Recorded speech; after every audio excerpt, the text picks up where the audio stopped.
The following program on PBS 39 is made possible in part by the Better Business Bureau of Northern Indiana. Did you know 81% of consumers familiar with the BBB accreditation seal are more likely to trust a business if they carry the seal? Why? Because trust matters. For trustworthy businesses and charities, visit bbb.org.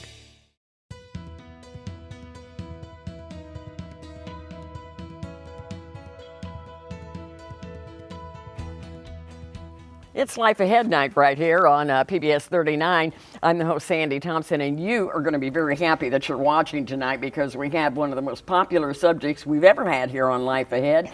With us again is the Better Business Bureau, and we're going to talk about some very interesting things, scams and internet, Social Security, phone calls, just all the things that everybody talks about when they're out to dinner or at a family reunion. Everybody has a story to tell, and if you've got one you want to share with us or a question you'd like to ask, of course, that's what we want you to do this evening here in the next half hour. The phone number's right there on the bottom of the screen, so you can give us a call at 969-2720. Well, let's welcome back Marjorie Stephens. Nice to have you back. Good to be back. Thank you, Sandy. Well, you always look lovely and you talk lovely. I mean, you always share so much information that the community needs to know. Well, we try to do that because we want to get the word out. And you will. You're going to have that chance here in the next half hour. Rick, if she doesn't tell us, you're going to tell us, right? You bet. I'll do my best. This is Rick Walz, and he's, of course, obviously also with the Better Business Bureau. So this is a good chance for you to get some of your questions answered. And I have a lot of questions for them as well.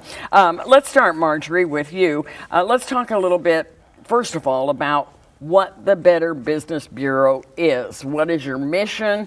And, you know, if you had to define it to somebody, how would you do that? I think the easiest way, Sandy, is that we try to connect trustworthy businesses with the consumer. Yeah. We want the consumer to have a good experience when they're buying from business, whether it's, you know, brick and mortar, whether it's online. And so we just any kind of business. Any kind of business. One of the things that BBB does that I don't think a lot of people are aware of, and we've done 69 of them so far this year, are investigations. And we will get into investigations on businesses who are not doing the right thing. If we have an accredited business that does not take care of the complaints or doesn't do the things that they need to do, we have 8 standards of trust. If they don't follow those standards of trust, they are revoked. We have revoked 14 businesses this year. So they're like no longer accredited by the Better Business Bureau. They're no longer accredited. They're revoked for a year, and then if they want to reapply, then they have to, again, abide by the standards and have taken care of all of the problems that they were revoked for in the beginning. Well, Rick, what are some of the types of things that would inspire an investigation? If you get enough complaints about a business or what? Or does it depend on the type of comments or concerns? There's a variety of things. Sometimes it can be caused by complaints, not having to take care of them. But we had one just recently that Marjorie and I were actually involved in because we had to be in the Northwest. We had we were contacted by one of the Better Business Bureaus in Florida that they were doing an investigation and ran across a phone number that they tracked into our service area, and it was a small church in the northwestern portion of our territory. We serve 23 counties, all northern tier of Indiana, and this was a small church in which the minister there was trying to do the right thing and trying to support one of his parishioners, and he endorsed I can't remember what it was. It's like some cancer screening type of service. Yes. Yeah. And the company ended up being a scam. And so they were and he didn't know it. The minister didn't know it. He did not know it. Okay. He was sucked into it as well as the parishioner that got him to endorse it. This particular minister had cancer himself and thought he was providing a service to his church. And until Marjorie and I met with him and told him what was going on, he had no idea. So he was very appreciative of our efforts because that was obviously leaving a big black mark on his church. Sure, and probably saved a lot of his parishioners or people that were supporting this a little money and just simply the shame of being scammed. Exactly. And there are so many things that instigate the scams. It typically comes from maybe a consumer that has had a situation that may be beyond the realm of just filing a complaint. And so we have a team at our office that they investigate. They have particular procedures that they follow so that we're being fair to all sides. Sure. Let's continue with that a little bit, Marjorie. If people, like those of you that are watching or people that you know, if you've had a bad experience with some company, whether it's lawn mowing company or plumber or whatever, should they call you and let you know, or to whom should they complain? They can either come in, they can call us, or they can go online and file a complaint. Okay, that's easy. Right. Most of the complaints are just the company, has not fulfilled maybe an order that they've done online. Yeah. They may have done a bad contracting job, and this isn't accredited to businesses. This could be any business. It doesn't have to be what has the Better Business Bureau seal on the window or whatever. Exactly, and we have a process that we go through. So they send the complaint in, let's say online. We receive it, we send it to the business, we give them a certain amount of days to respond, and that's how the whole revocation process starts if they don't answer that complaint. Yeah. Because it's really important that the business takes care of the consumer, and we have to be the neutral party. So we basically just send it out and we just try to be a party that helps them come together to make a good decision to resolve the complaint. I have people that will tell me about their scams, and I think they do that because I just told them right before the show, people love it when you are here, when the Better Business Bureau is here, and I always get compliments out around town after you've been on, because everybody has like some experience or somebody they know has had an experience, and a lot of times people will say, I didn't know who to call when I had this bad customer relations thing with the business, or they didn't fulfill what they said they'd do, and they said, well, I called the police or I called the mayor's office, but that's not where you should be taking your concern. Well, I was going to say real quickly that generally when the police department gets a call, they'll tell the people to call BBB. Oh, do they? Oh, good. Yes, we get a lot of referrals from the Fort Wayne Police Department to say you need to call the BBB and talk about this. Good. So excellent. That's a good thing. Rick, you were telling me a little bit about an experience that you had recently as a business. You know what? I'm going to hold off on that, but remind me I owe you a question here, Rick. We just have a phone call, and I want to make sure that we get all the calls in that we can tonight. Dave, hi, and thank you for watching us here on Life Ahead. What's your question, Dave, or your comment? Well, first, one quick thing. There's a fan sign down there in Lafayette where somebody is just a devoted fan of yours and they want to know the weather. But that's just a little humorous aside. But seriously, what I called about was I have a landline telephone that I've had for quite a few years. And about once a week for several days or so, I just get pounded and pounded with robocallers, and so I've gotten to the point where I just have basically almost turned my answering machine off, and that screens out some of them, but still they leave messages. But I called the phone company several times right after I get these calls, and you get put on hold, and then you got to wait, and it's 30 minutes and everything else, and then you go to talk to one of their investigators. They say, well, we'd be happy to sell you a caller ID and this and that. It's like, well, no, I already know I don't want to talk to them. But there seems to be enough cyber technology that there's got to be some way that, like if you get spam on your email, you can just, click on the spam and it'll block that spam or whatever. But the keyboard on my telephone doesn't have any of that, and so on and so forth. But that's probably one of the largest pet peeves of everybody here in, well, I'll just say Allen County, of people with landlines who just get pounded with robocallers and scammers and anything else. And the phone will just ring, and then you get an answering machine, and then it'll leave a blank, and then it'll hang up. and it just drives me up a wall, and I don't know what to do, but I know the technology is there. I know the landline telephone company has the technology. If they would just get off their behinds and, get some of their programmers and fix this stupid thing, and the federal, state, local government, cyber warfare specialists, there's got to be somebody that can fix this, and it drives me up a wall. But that's all I wanted to call, is to get that off my mind and unload. You got the BBB people here, and just, thank you for the BBBs for doing a great job that you guys do. And Ms. Thompson, thank you. And how's the weather? It's pretty cold, isn't it? It's pretty cold, Thank yeah. you, Dave. Thank you. You guys have a great evening. You too. Thank you so much, Dave. And I just knew we would get a question about that, because that's a concern for a lot of people. And we have talked about that before, but we'll ask again if there are any updates on that situation. I have the same problem. I'm probably one of the few people who still has a landline and the cell phone, but I get so many robocalls on the landline, and I have caller ID, which comes up on the TV plus on my telephone. So I just don't answer them. And but that's it really gets the annoying just to have the phone ringing and you look and it's like, oh no, I want another one of those. As I recall, and then you're going to correct me here, I hope, or at least add some information. When you were here the last time and somebody called with that question, and you explained, yes, with all the cyber technology and everything now, the telephone companies are finding ways to block these calls. But the disadvantage is, because of all of the new technology, they're finding ways to get around it every day. It changes all the time, and I keep telling people the best thing you can do is don't answer a call. If you don't know who it is, just don't answer it. It's a shame. We're all inundated I know, it's a by shame. it. It's on our cell phones. I mean, I get calls, driving home on my Bluetooth. I probably get, I would say, 5 to 6 calls sometimes from my work to my home. Oh my. It is so disturbing. I believe there were like 1.5 billion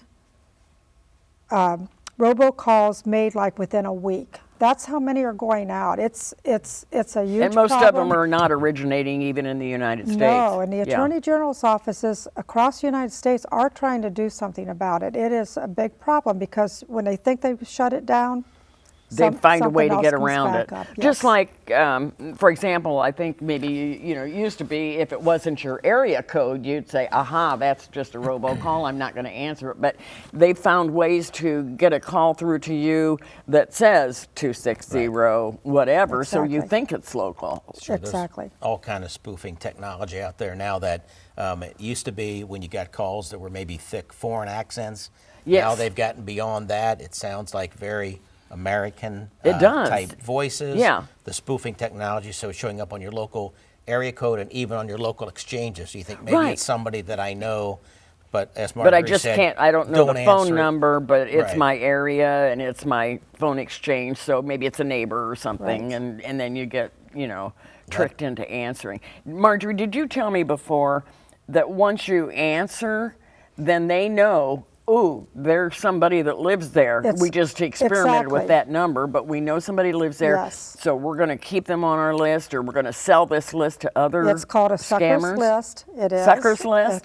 They call it the suckers list, and they will sell that over and over to different scammers. That way, you're going to be constantly barraged with all these calls. And the more that you engage with these people, the more that they're going to come back. If they feel like they are so smart, 24/7, they know exactly what they're doing. They know the heartstrings to pull. Right. They know the people. They find out just through talking to someone. They're a lonely person. All these people want to talk to someone. So it's just so sad. If they would spend half the time just doing good, we wouldn't have these. But it's not getting better. Any other suggestions, Rick? Well, the scams constantly evolve. Something that maybe was going on 5 years ago, maybe goes away for a while, and then it comes back. Its ugly head comes up, Sure. but with a little bit more sophisticated than it used to be. So we're never going to eliminate them. All we can do is, continually we collaborate with local, state, federal, police, and other enforcement agencies, Federal Trade Commission, Secretary of State's office. we're always working together to try to help get the word out to protect consumers and businesses from fraud. And I feel confident that the telephone companies are doing everything that they can to try to stop that. But again, once they find a way to stop this, then they find a way to get around it. Yes. We have another phone call. Let's talk to Pam. Hi, Pam. What's your question for us tonight, Pam? I had someone call from the Social Security office to my friend who's in her 80s, and they said they had a warrant for her arrest. And now she's so upset she doesn't know what to do. I told her it was a scam, just that they don't call you like that. You but she was are going to right. go and go to the Social Security office and talk to somebody. That, quite frankly, that's the best thing that she could do, because they typically, when you get these calls, they'll give you a number or an email to contact, where then they will ask for your personal information, and that will haunt you. Yeah. So what we suggest is, if you get that, the Social Security office is never going to call you and threaten you. They're always going to contact you by mail. That's right. Never on the phone. So if you get that type of call, hang up the phone, then go to the Social Security website, get their actual phone number, and call that to verify that it is, right, not the actual number. I actually got that very same phone call myself the other day, Pam. So again, assure your friend that this is a scam, and it's a very common and popular one right now. Yeah. I got a voicemail, because I didn't answer, and I got a voicemail that said, call this number within the next 24 hours or we will have legal ramifications against you. Again, call this number in 24 hours or you will be arrested. I didn't even respond at all because obviously I knew. Pam gave her friend good advice. Yes, she did, Pam. And Pam, I was going to tell you that I just did an interview and an article in the Fort Wayne paper about the Social Security scam. We get probably 25 calls a week on this scam, so it's very serious. Very common. Yeah, so the best, you gave your friend very good advice. Excellent, excellent. Okay, well, again, a few more minutes yet that the rest of you have an opportunity to give us a call here. I want to know about some scams that I was not familiar with. Tell me, what is a car wrapping scam? I understand that's getting very popular. It is. It's interesting. Someone will give you a call and they want you to advertise their company with a car wrap. Sounds good. Easy money. You can make a certain amount of money, so they'll send you a check. Okay? Well, we're going to send you a check, your first check for doing this for us. Okay. Deposit it, but send us back, and they may use, could be an administrative cost or whatever. Well, guess what? You send that money back, all of that money back, you've lost yours. Lost the whole thing. You've lost it. It's either a wire transfer, usually, that they want you to do it. Maybe it's just a credit card, bank routing number. But this has been a big issue throughout the United States. There's been several of these car wrap scams. So they pretend that they're going to pay you to advertise for them by putting something on your car. On your car. And it's very slick the way they work. Ah. How about the impersonation scam? What's that all about? I understand, and we talked a little bit about that with Pam, that they may impersonate the Social Security, or they may say they're representative from Indiana and Michigan Power. How am I going to handle that? And what if they ask you for a payment? Yeah, they're variations on a theme, just like the call that Pam made to us a couple minutes ago. Yeah. They'll call and profess to be from, could be a medical office, a hospital, an attorney's office, anything, but it's just variations on the theme. So our recommendation is hang up. If you think that it was your doctor's office that called you, or if it was the a legal office, then look them up, get their number, and call them to verify. But they're all just scams. I finally have learned, because of the information you guys have shared, about how to be more cautious. So if I get a call like that, then it may sound real important, like it's the management or the CEO of some company, or like you said, the doctor's office. I'll immediately say, let me call you back.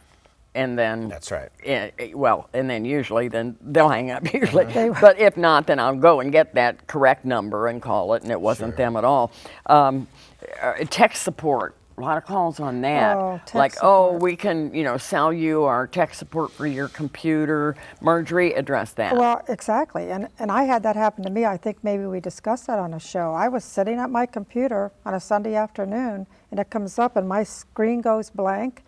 And I mean, I tried to turn my computer off. I mean, it puts you in a horrible, it's like, Sure. what's going on? So my husband had to actually call our provider, which is Verizon, and help us get out of this mess. But a lot of times they'll tell you, your computer is bad. We can do this.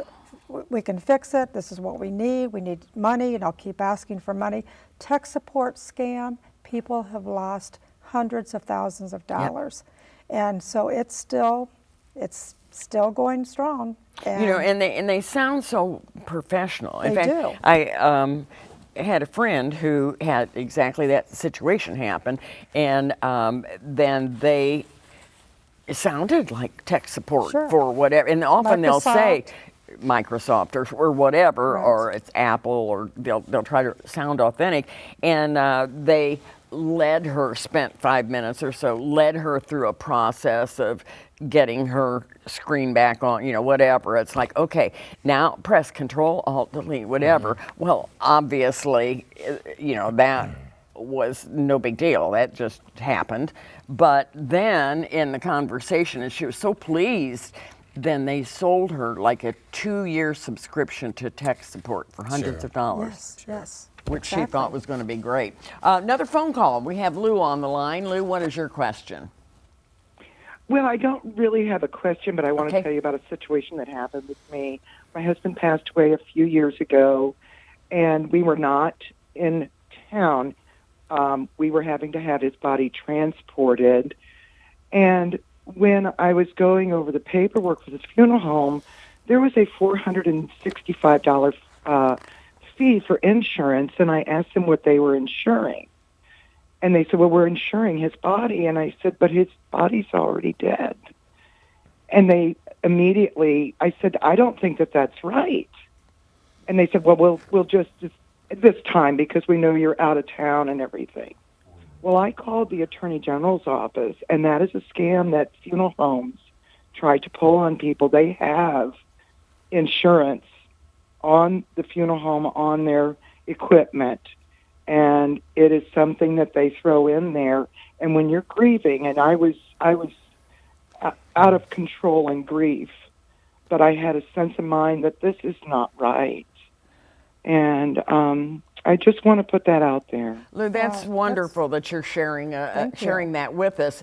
And again, Marjorie mentioned, the scammers know when you are very vulnerable, and in a time of grief, certainly, your mind is somewhere else, and you may not notice these things that are financially listed. Sure. Any advice there, real quick, Rick?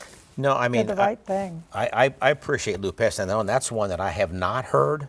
But like I said, people are always looking for the people that are most vulnerable to be able to prey on them. So I give you credit for having the presence of mind to actually make that phone call. That's commendable. Excellent, excellent. Well, we have Bruce also calling in. Bruce, what is your comment or question for us?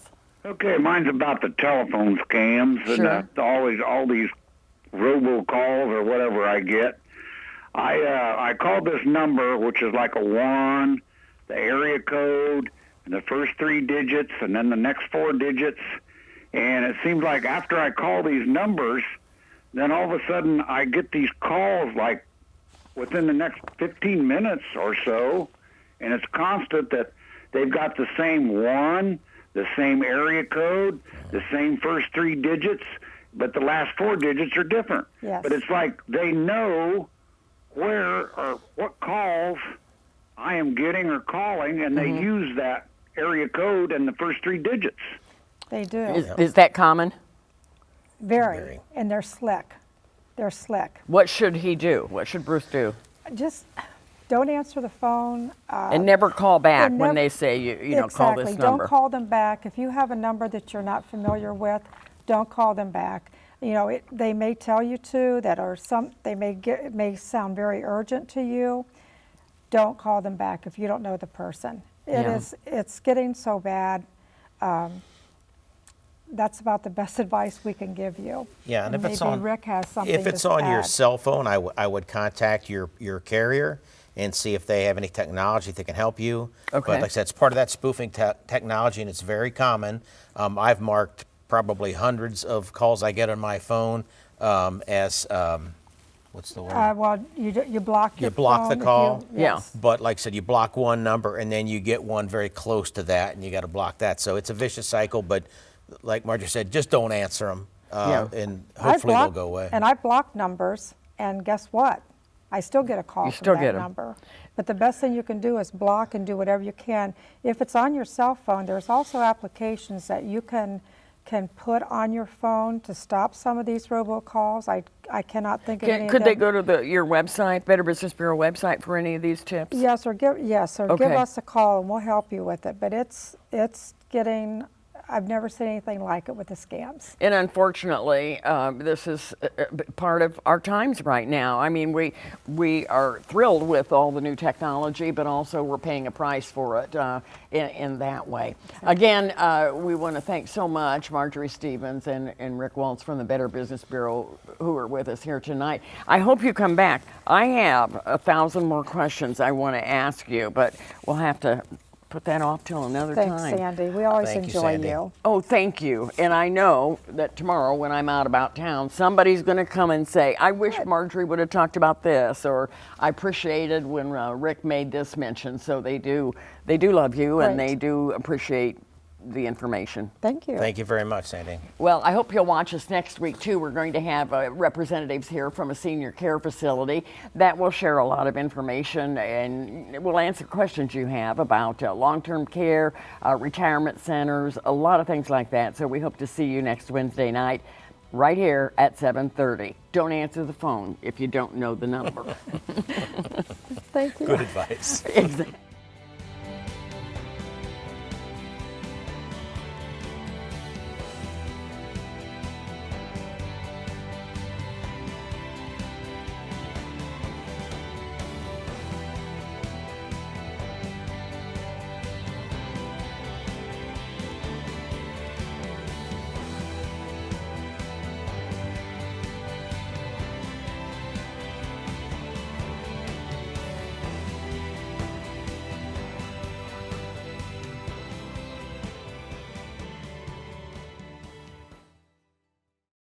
The preceding program on PBS 39 was made possible in part by the Better Business Bureau of Northern Indiana.